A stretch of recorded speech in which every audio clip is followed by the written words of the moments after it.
ಪಿತನ ಸುತನ ಮತ್ತು ಪವಿತ್ರಾತ್ಮರ ನಾಮದಲ್ಲಿ ಆಮೆನ್. ದೇವರಾತ್ಮ ನನ್ನ ಮೇಲಿದೆ, ಅವರ ಆತ್ಮರಿಂದ ಅಭಿಷೇಕಿಸಿದ್ದಾರೆ.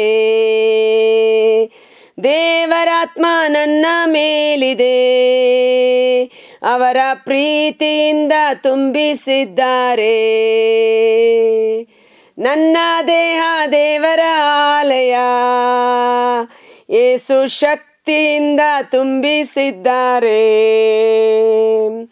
ನನ್ನ ದೇಹ ಯೇಸುವಿನ ಆಲಯ, ಪರಿಶುದ್ಧಾತ್ಮರು ನನ್ನೊಳಗಿದ್ದಾರೆ. Hallelujah, hallelujah, hallelujah, hallelujah. ಪ್ರಭು ಕ್ರಿಸ್ತರಲ್ಲಿ ಆತ್ಮೀಯ ಸಹೋದರ ಸಹೋದರಿಯರೇ, ಈ ದಿನದ ಮುಂಜಾನೆಯ ಜೀವಸ್ವರ ಪ್ರೇಷಿತರ ಕಾರ್ಯಕಲಾಪಗಳು 21ನೇ ಅಧ್ಯಾಯ ವಚನ 27ರ ಮೇಲ್ಪಟ್ಟು ಇಲ್ಲಿ ಪೌಲನನ್ನು ಜನರು ಬಂಧಿಸುವುದನ್ನು ನಾವು ನೋಡುತ್ತೇವೆ. 27ನೇ ವಚನ, ಶುದ್ಧಾಚಾರದ 7 ದಿನಗಳು ಅವರು ಮುಗಿಸುತ್ತಿದ್ದಂತೆ ಏಷ್ಯಾದ ಕೆಲವು ಯಹೂದ್ಯರು ಪೌಲನನ್ನು ದೇವಾಲಯದಲ್ಲಿ ಕಂಡರು. ಆ ಯಹೂದ್ಯರಿಗೆ ಮೊದಲೇ ಪೌಲನ ಕುರಿತು ಭಿನ್ನಾಭಿಪ್ರಾಯ ಇತ್ತು, ಪೌಲನ ಮೇಲೆ ದ್ವೇಷವಿತ್ತು. ಕೂಡಲೇ ಅವರು ಜನಸಮೂಹವನ್ನು ಉದ್ದೇಶಿಸಿ ಪೌಲನನ್ನು ಹಿಡಿದರು. ಇಸ್ರಾಯೇಲಿನ ಮಹಾಜನರೇ, ಬೇಗ ಬನ್ನಿ, ನಮ್ಮ ಜನಾಂಗಕ್ಕೂ ನಮ್ಮ ಧರ್ಮಶಾಸ್ತ್ರಕ್ಕೂ ಈ ಮಹಾ ದೇವಾಲಯಕ್ಕೂ ವಿರುದ್ಧವಾಗಿ ಬೋಧಿಸುವ ವ್ಯಕ್ತಿ ಇವನೇ. ಎಲ್ಲೆಡೆಯಲ್ಲೂ ಎಲ್ಲರಿಗೂ ಇವನು ನಮಗೆ ವಿರುದ್ಧವಾಗಿ ಬೋಧಿಸುತ್ತಾನೆ. ಅಷ್ಟು ಮಾತ್ರವಲ್ಲ, ಈ ಪವಿತ್ರಾಲಯದೊಳಕ್ಕೆ ಅನ್ಯ ಧರ್ಮೀಯರನ್ನು ಕರೆದು ತಂದು ಇದನ್ನು ಭ್ರಷ್ಟಗೊಳಿಸಿದ್ದಾನೆ. ಪೌಲನ ಕುರಿತು ಆ ಜನರ ನಿಂದೆ ಆರೋಪವಾದರೂ ಏನು, ನಮ್ಮ ಧರ್ಮಶಾಸ್ತ್ರದ ಕುರಿತು, ನಮ್ಮ ದೇವರ ಕುರಿತು, ಈ ಮಹಾ ದೇವಾಲಯದ ಕುರಿತು ಇವನು ಭಿನ್ನಾಭಿಪ್ರಾಯವನ್ನು ಹುಟ್ಟಿಸುತ್ತಿದ್ದಾನೆ, ತಪ್ಪು ತಪ್ಪು ಬೋಧನೆಯನ್ನು ಮಾಡುತ್ತಿದ್ದಾನೆ. ಅದಕ್ಕಿಂತ ಮಿಗಿಲಾಗಿ ದೇವರ ಆಲಯದೊಳಗೆ ಬರಬಾರದೆಂದು ನಿಷೇಧಿಸಲ್ಪಟ್ಟಿದ್ದ ಅನ್ಯ ಜನರು ದೇವರ ಆಲಯಕ್ಕೆ ಬಂದು ನಮ್ಮ ಆಲಯವನ್ನು ಅಶುದ್ಧಗೊಳಿಸಿದ್ದಾರೆ. ಅದಕ್ಕೆ ಪ್ರಭು ಯೇಸು ಹೇಳ್ತಾರೆ, ಮಾರ್ಕ 12 ವಚನ 24ರಲ್ಲಿ, ನಿಮ್ಮದು ಎಂಥ ತಪ್ಪು ಅಭಿಪ್ರಾಯ, ತಪ್ಪು ತಪ್ಪು ಅಭಿಪ್ರಾಯಗಳನ್ನು ಇಟ್ಟುಕೊಂಡು ನೀವು ತಪ್ಪಾದ ಕೆಲಸಗಳನ್ನು ಮಾಡುತ್ತೀರಿ. ನಿಮಗೆ ದೇವರ ಶಕ್ತಿಯಾಗಲಿ ಅವರ ವಾಕ್ಯದ ಅರ್ಥವಾಗಲಿ ಸರಿಯಾಗಿ ಗ್ರಹಿಸಿಕೊಂಡಿಲ್ಲ. ದೇವಾಲಯದ ಕುರಿತು ದೇವರು ಹೇಳಿರುವ ಮಾತುಗಳಾದರೂ ಏನು? ಈ ವಾಕ್ಯವನ್ನು ಹೇಳುವಾಗ ನನಗೆ ನೆನಪಿಗೆ ಬರುವಂಥದ್ದು, ಕೆಲವು ವರ್ಷಗಳ ಹಿಂದೆ ನ್ಯೂಸ್ ಪೇಪರಲ್ಲಿ, ಟಿ ವಿನಲ್ಲೆಲ್ಲ ನ್ಯೂಸ್ ತುಂಬ ಬಂದಿತ್ತು, ನೀವು ಕೆಲವರು ನೋಡಿರಬಹುದು.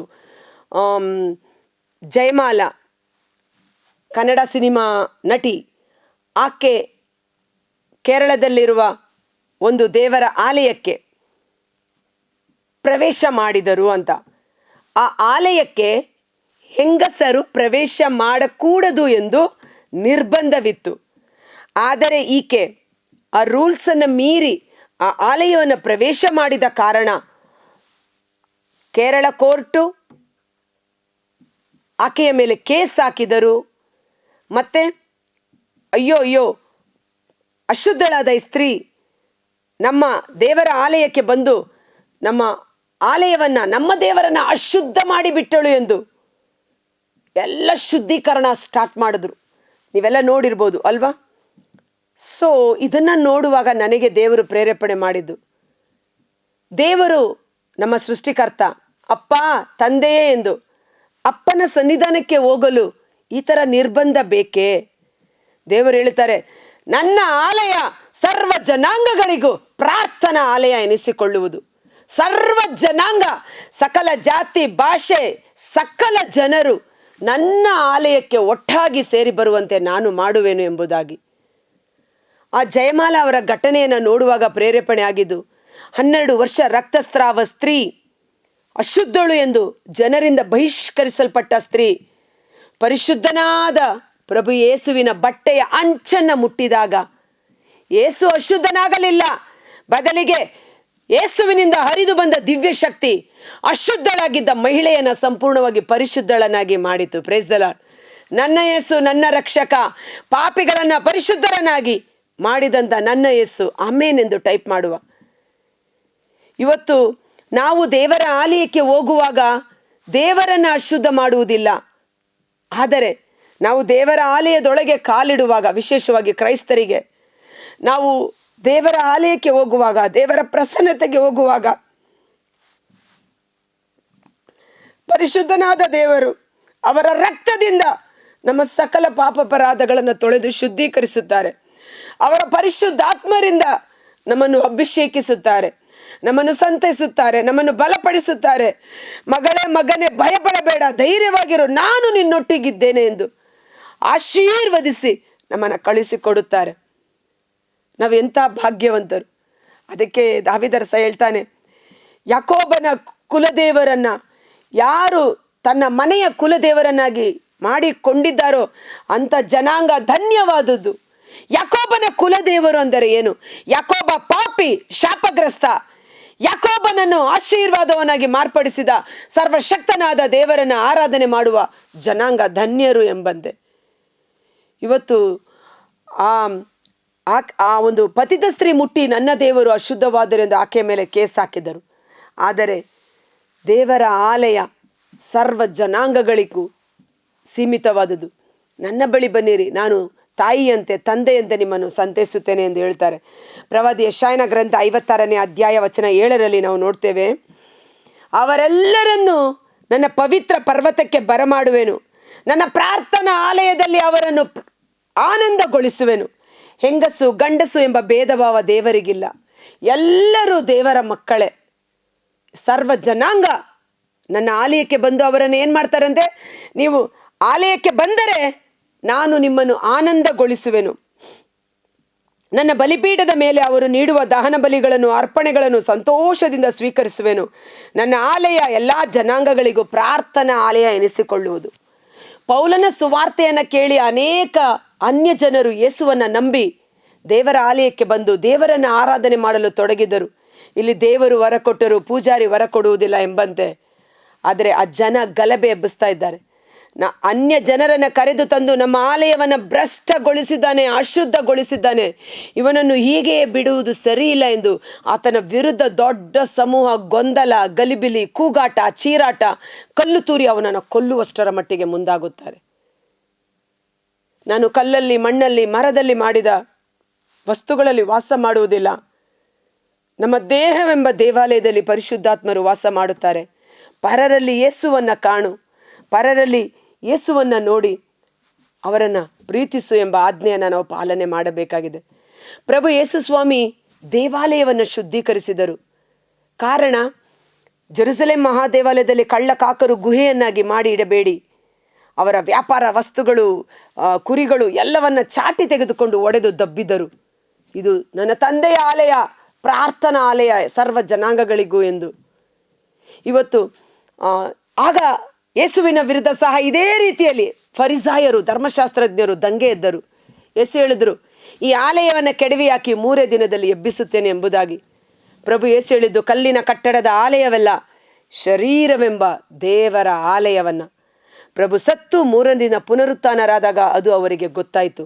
ಆಗಲೂ ಅವ್ರು ಹೇಳ್ತಾರೆ, ಈ ಆಲಯ ಕಟ್ಟಲು 46 ವರ್ಷಗಳು ಹಿಡಿದಿದೆ, ನೀನು 3 ದಿನದಲ್ಲಿ ಎಬ್ಬಿಸುತ್ತೀಯ. ಆದ ಕಾರಣ ಸರ್ವ ಜಾತಿ ಜನಾಂಗಗಳು ದೇವರ ಆಲಯಕ್ಕೆ ಬರಲಿ, ದೇವರ ಆಶೀರ್ವಾದವನ್ನು ಹೊಂದಿಕೊಳ್ಳಲಿ. ಅದನ್ನು ತಡೆಗಟ್ಟುವವನು ಬಂಡೆಯ ಮೇಲೆ ತಲೆಯನ್ನು ಜಜ್ಜಿದ ರೀತಿಯಲ್ಲಿ, ಮತ್ತಾಯ 21ರಲ್ಲಿ ನಾವು ನೋಡ್ತೀವಲ್ವಾ, ಈ ಬಂಡೆಗೆ ತಲೆಯನ್ನು ಜಜ್ಜುವವನು ನುಚ್ಚು ನೂರಾಗುವನು. ಯಾರ ತಲೆಯ ಮೇಲೆ ಈ ಬಂಡೆ ಬೀಳುತ್ತದೋ ಅವನು ಜಜ್ಜಿ ಹೋಗುವನು. ಬಂಡೆ ದೇವರ ವಾಕ್ಯ, ಬಂಡೆ ಧರ್ಮಸಭೆ, ಬಂಡೆ ದೇವರ ಆಲಯ. ಪಾತಾಳದ ಶಕ್ತಿ ಧರ್ಮಸಭೆಯನ್ನು ಎಂದಿಗೂ ಜಯಿಸಲಾರದು. ನಿಮ್ಮ ಧರ್ಮ ಕೇಂದ್ರ, ನಿಮ್ಮ ಚರ್ಚ್, ಅದರ ವಿರುದ್ಧ ನಿಲ್ಲಬೇಡಿ. ನಿಮ್ಮ ಧರ್ಮಗುರುಗಳು, ದೇವ ಸೇವಕರುಗಳೊಟ್ಟಿಗೆ ಸಹಕರಿಸಿ ದೇವರ ಸೇವೆ ಮಾಡಿ, ಪ್ರತಿಭಟನೆ ಮಾಡಬೇಡಿ. ಓಕೆ, ಹೀಗೆ ಎಲ್ಲರೂ ಕೂಗುವಾಗ 34ನೇ ವಚನ, ಜನಜಂಗುಳಿಯಲ್ಲಿ ಹಲವಿಧವಾಗಿ ಕೂಗಾಡತೊಡಗಿದರು. ಗದ್ದಲ ಹೆಚ್ಚಾಗಿದ್ದುದರಿಂದ ಸೈನ್ಯಾಧಿಪತಿಗೆ ನಿಜ ಸ್ಥಿತಿಯನ್ನು ತಿಳಿಯಲಾಗಲಿಲ್ಲ. ಆದ್ದರಿಂದ ಕೋಟೆಯೊಳಗೆ ಅವನನ್ನು ಹೊತ್ತುಕೊಂಡುವಂತೆ ಹೇಳಲಾಯಿತು. ಜನರಾದರೋ ಅವನನ್ನು ಕೊಲ್ಲಿ ಕೊಲ್ಲಿ ಎಂದು ಕೂಗುತ್ತಾ ಆರ್ಭಟಿಸುತ್ತಾ ಬೆನ್ನತ್ತಿ ಬರುತ್ತಿದ್ದರು. ಆದರೆ ದೇವರಾತ್ಮ ಅಲ್ಲಿ ಕಾರ್ಯ ಮಾಡಿ ಆ ಜನರಿಂದ ಪೌಲನನ್ನು ಸಂರಕ್ಷಿಸಿ ಆ ಸಹಸ್ರಾಧಿಪತಿ ಕೋಟೆಯೊಳಗಡೆ ಸುಭದ್ರವಾಗಿ ತೆಗೆದುಕೊಂಡು ಹೋಗಿ ನಿಲ್ಲಿಸುತ್ತಾನೆ. ಕರ್ತರಾದ ಯೇಸುವೇ, ಮುಂಜಾನೆ ಜೀವಸ್ವರವನ್ನು ಆಲಿಸುತ್ತಿರುವ ಪ್ರತಿಯೊಬ್ಬ ಸಹೋದರ ಸಹೋದರಿಯವರ ಕುಟುಂಬಗಳನ್ನು ನಿಮ್ಮ ಕರಗಳಿಗೆ ಸಮರ್ಪಿಸುತ್ತೇನೆ. ನನ್ನ ಆಲಯ ಸರ್ವ ಜನಾಂಗಗಳಿಗೆ ಪ್ರಾರ್ಥನಾ ಆಲಯವೆನಿಸಿಕೊಳ್ಳುವುದು. ದೇವರ ಆಲಯದ ವಿರುದ್ಧವಾಗಿ, ದೇವರ ಸೇವೆಗೆ ವಿರುದ್ಧವಾಗಿ ನಿಲ್ಲುವವನು ನಾಶವಾಗಿ ಹೋಗುವನು. ಇಂದು ನಾವು ಧರ್ಮಸಭೆಗೆ ವಿರೋಧವಾಗಿ, ನಮ್ಮ ಧರ್ಮಕೇಂದ್ರದ ಗುರುಗಳ ವಿರುದ್ಧವಾಗಿ, ದೇವರ ಆಲಯ ಚರ್ಚಲ್ಲಿ ನಡೆಯುವ ಸೇವಾ ಕಾರ್ಯಗಳಿಗೆ ವಿರುದ್ಧವಾಗಿ ಪ್ರತಿಭಟನೆ ಮಾಡಿದ್ದೇ ಆದರೆ ದೇವರಲ್ಲಿ ಕ್ಷಮೆಯನ್ನು ಕೇಳೋಣ, ಪಶ್ಚಾತ್ತಾಪ ಪಡೋಣ. ಸರ್ವ ಜಾತಿ ಜನಾಂಗಗಳು ಒಟ್ಟಾಗಿ ಸೇರಿ ಬಂದು ದೇವರನ್ನು ಆರಾಧನೆ ಮಾಡುವುದು ಎಷ್ಟೋ ಒಳಿತಲ್ಲವೇ. ಆ ದೇವರ ಕೃಪಾವರಗಳು ಯಥೇಚ್ಛವಾಗಿ ಸುರಿಸಲ್ಪಡಲಿ. ಧರ್ಮಸಭೆಗೆ ವಿರೋಧವಾಗಿ ಮಾಡಿದ ಸಕಲ ಪಾಪ ಶಾಪದ ಕಟ್ಟುಗಳಿಂದ ನಮ್ಮನ್ನು ಪ್ರಭು ಯೇಸು ತನ್ನ ರಕ್ತದಿಂದ ತೊಳೆದು ಶುದ್ಧೀಕರಿಸಿ ನಮ್ಮನ್ನು ಸಂಪೂರ್ಣವಾಗಿ ಬಿಡುಗಡೆ ಮಾಡಲಿ. ಇಗೋ, ದೇವರಾತ್ಮ ನನ್ನ ಮೇಲಿದೆ. ನನ್ನ ದೇಹ ದೇವರ ಆಲಯ ಪರಿಶುದ್ಧವಾಗಿರಬೇಕು. ಇವತ್ತು ನಮ್ಮ ಈ ಶರೀರವೆಂಬ ಆಲಯ, ಮನಸ್ಸು, ದೇಹ, ಆತ್ಮ ಪರಿಶುದ್ಧವಾಗಿ ಸತ್ಯದ ಪಥದಲ್ಲಿ ಯೇಸುವಿಗೆ ನೈಜ ಸಾಕ್ಷಿಯಾಗಿ ಜೀವಿಸುವಂತೆ ನಮ್ಮೊಡನೆ ವಾಸ ಮಾಡುವ ಪರಿಶುದ್ಧಾತ್ಮರೇ ನಮ್ಮ ಜೀವಾಳವು ಮಾರ್ಗದರ್ಶಕರು ಆಗಿದ್ದು ನಮ್ಮಲ್ಲಿರುವ ಕೆಡುಕುಗಳನ್ನೆಲ್ಲ ಬೇರು ಸಹಿತ ಕಿತ್ತು ಹಾಕಿ ಪರಿಶುದ್ಧತೆಯಿಂದ ನಮ್ಮನ್ನು ಮುನ್ನಡೆಸಲ್ಪಡುವಂತೆ ಯೇಸುವಿನ ಅದ್ಭುತಕರವಾದ ನಾಮದಲ್ಲಿ ಪ್ರಾರ್ಥಿಸಿ ಬೇಡಿ ಹೊಂದಿಕೊಳ್ಳುತ್ತೇವೆ. ಆಮೆನ್. God bless you.